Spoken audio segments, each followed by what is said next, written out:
ಇಂದಿನ ದೇಶಕ್ಕೆ ಹಾಗೂ ಧರ್ಮದ ರಕ್ಷಣೆಯ ನೈತಿಕತೆಯ ಎಚ್ಚರಿಕೆಯೊಂದಿಗೆ ಮಂಗಳ್ ಪಾಂಡೆ ಹಾಗೂ ಆತನ ಕೆಲವು ಸ್ನೇಹಿತರು ಸೈನ್ಯ ಸೇರಲು ಹೊರಡುತ್ತಾರೆ. ಕೆಲವು ಎಕ್ಸಾಮ್ ಪಾಸ್ ಆದವರಿಗೆ ಸೈನ್ಯದಲ್ಲಿ ತರಬೇತಿ ನೀಡುತ್ತಾರೆ. ಒಂದು ದಿನ ಸೈನ್ಯದ ಮೇಲಾಧಿಕಾರಿಯಿಂದ ಅಂತಿಮ ಪರೀಕ್ಷೆ ನಡೆಯುತ್ತದೆ. ದಯವಾಗುತ್ತೈತೆ ಗುರುವೇ, ದಯವಾಗುತ್ತೈತೆ.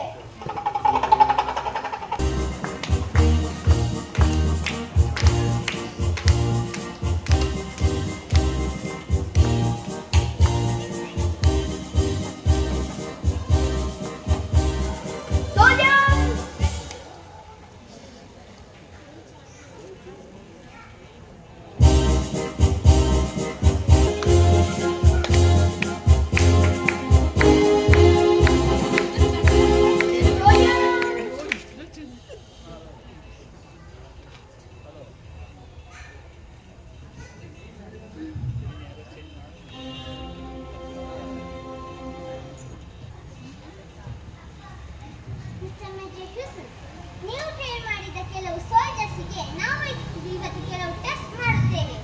S sir. Soldiers take the guns.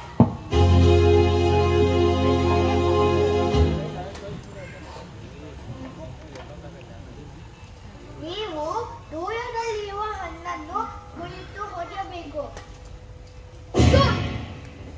Wow, amazing, excellent, good job major ಹಿಸನ್.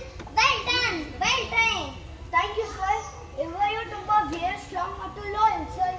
Good. ಇವರಲ್ಲಿ ಕೆಲವರನ್ನು ನಮ್ಮ ಪ್ಯಾಲೇಸ್ನಲ್ಲಿ ಕೆಲಸಕ್ಕೆ ನೇಮಿಸಿ. Loyal persons only. Yes sir.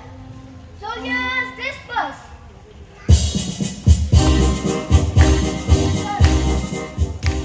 ಅವರಲ್ಲಿ ಮಂಗಲ್ ಪಾಂಡೆ, ಭಾಸ್ಕರ್, ಚಂದ್ರಶೇಖರ್ ಮತ್ತು ಅಬ್ದುಲ್ ಅನ್ನು ನಮ್ಮ ಪ್ಯಾಲೇಸ್ನಲ್ಲಿ ಕೆಲಸ ಮಾಡಬೇಕು.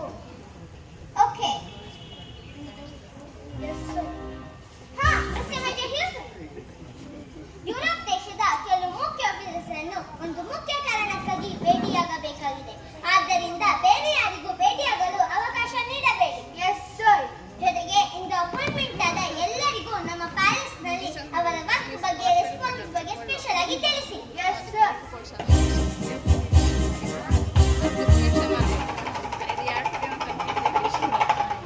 ಹಕ್ಕಿ ನಡೀತೈತೆ, ಹಾಲಕ್ಕೆ ನಡೀತೈತೆ. ಕಠಿಣವಾದ ತರಬೇತಿಯನ್ನು ಪಡೆದ ಮಂಗಳ್ ಪಾಂಡೆ ಹಾಗೂ ಆತನ ಕೆಲವು ಸ್ನೇಹಿತರು ಅರಮನೆಯಲ್ಲಿ ಕೆಲಸಕ್ಕೆ ಸೇರುತ್ತಾರೆ. ಅಲ್ಲಿ ಅವರಿಗೆ ನೈಜ ಪರಿಸ್ಥಿತಿ ತಿಳಿಯುತ್ತದೆ. ಕೆಲವು ದಿನಗಳ ನಂತರ ಅವರು ಊರಿಗೆ ಬಂದಾಗ ಏನಾಗುತ್ತದೆ ಎಂದು ನೋಡಲು ಬನ್ನಿ. ಹಕ್ಕಿ ನಡೀತೈತೆ, ಹಾಲಕ್ಕೆ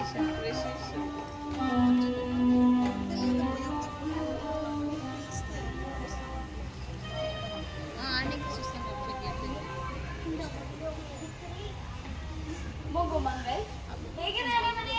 ಹೂ ಅಮ್ಮ, ತುಂಬಾ ಚೆನ್ನಾಗಿದೆ, ತುಂಬಾ ನೀಟಾಗೂ ಇದೆ. ಆದ್ರೆ ಅಷ್ಟೇ ಕಷ್ಟನೂ ಆಗ್ತಿದೆ. ಯಾಕಪ್ಪ ಅಂಥ ಅರಮನೆಯಲ್ಲಿ ಏನು ಕಷ್ಟ? ಯುವರಾಣಿ ನೋಡ್ಕೊಂಡು ಆರಾಮಾಗಿ ಇರ್ಬೋದಲ್ಲ. ಅಲ್ಲಿ ನಮ್ಮವ್ರಿಗೆ ತುಂಬಾ ಕಷ್ಟ ಕೊಡ್ತಾರೆ. ಒಂದ್ ಸಣ್ಣ ತಪ್ಪಿಗೆ ಚಿತ್ರಹಿಂಸೆ ಕೊಡ್ತಾರೆ. ಅದರಲ್ಲಿ ಕೆಲಸದವರನ್ನ ಗುಲಾಮ್ ಅಂತ ನೋಡ್ತಾರೆ. ಅಯ್ಯೋ ಭಾಸ್ಕರ, ಅಲ್ಲೇನೋ ಇಡೀ ನಮ್ ದೇಶದವ್ರು ಗುಲಾಮ್ ತರ ನೋಡ್ತಾರೆ. ಹಂಗಂದ್ರೆ ಈ ಗುಲಾಮಗಿರಿಯಿಂದ ನಮ್ಗೆ ಮುಕ್ತಿ ಇಲ್ಲ ಅಂತ ಕಾಣುತ್ತೆ. ಅಮ್ಮ, ಮುಕ್ತಿ ಬಗ್ಗೆ ಮಾತಾಡ್ಬೇಡ. ಬ್ರಿಟಿಷರು ಅವರ ಅತ್ಯಾಧುನಿಕ ಬಂದೂಕುಗಳನ್ನ ತರ್ತಿದಾರಂತೆ. ಅಷ್ಟೇ ಅಲ್ಲ ಚಂದ್ರಶೇಖರ, ಬರ್ಮಾದಲ್ಲಿ ಇರೋ ಯುರೋಪ್ ಸೈನಿಕರು ಮತ್ತು ಶಸ್ತ್ರಾಸ್ತ್ರಗಳು ಸದ್ಯದಲ್ಲೇ ಬ್ರಿಟಿಷರ ಕಾಲಾಗುತ್ತದೆ ಅಂತ ಮಾತಾಡ್ತಾ ಇದ್ರು. ಅಷ್ಟೇ ಅಲ್ಲ ಬಾ, ಅವ್ರ ಬಂದೂಕುಗಳಿಗೆ ಮದ್ದನ್ನು ಸೇರಿಸಲು ಬಾಯಿಂದ ಕಚ್ಚಿ ಅದರಲ್ಲಿರೋ ಸೀಸಾನ ತುಪ್ಪಕ್ಕೆ ಸೇರಿಸ್ಬೇಕಂತೆ. ಅದು ಈಗಿನ ಬಂದೂಕಿಗಿಂತಲೂ 100 ಪಟ್ಟು ದೂರ ಆಗುತ್ತಂತೆ. ಹೌದಂತೆ. ಮದ್ದನ್ನು ತೆಗೆಯುವ ಆ ಜಾಗಕ್ಕೆ ದನದ ಮತ್ತು ಹಂದಿಯ ಕೊಬ್ಬನ್ನು ಸವರಿದ್ದಾರಂತೆ. ಹೌದಾ? ಹಾಗಿದ್ರೆ ನಾನು ಯಾರು ಬಂದಕ್ಕೂ ಹುಟ್ಟಲ್ಲ ಬಿಡು. ಇದು ಹಿಂದೂ ಮುಸ್ಲಿಂ ಮಧ್ಯ ಜಗಳ ತಗ್ಗಿರೋ ಪ್ರಯತ್ನ. ಬ್ರಿಟಿಷರ ಬಿಟ್ಟು ಇನ್ನೇನ್ ಮಾಡ್ತಾರೆ? ಏನೇ ಆಗಲಿ, ಬ್ರಿಟಿಷರು ನಮ್ಮ ಸೈನಿಕರಿಗೆ ಆ ಬಂದೂಕುಗಳನ್ನು ಉಪಯೋಗಿಸಲು ಹೇಳೇ ಹೇಳ್ತಾರೆ. ಏನೇ ಆಗಲಿ, ನಮ್ಮವರು ತಿಳಿದು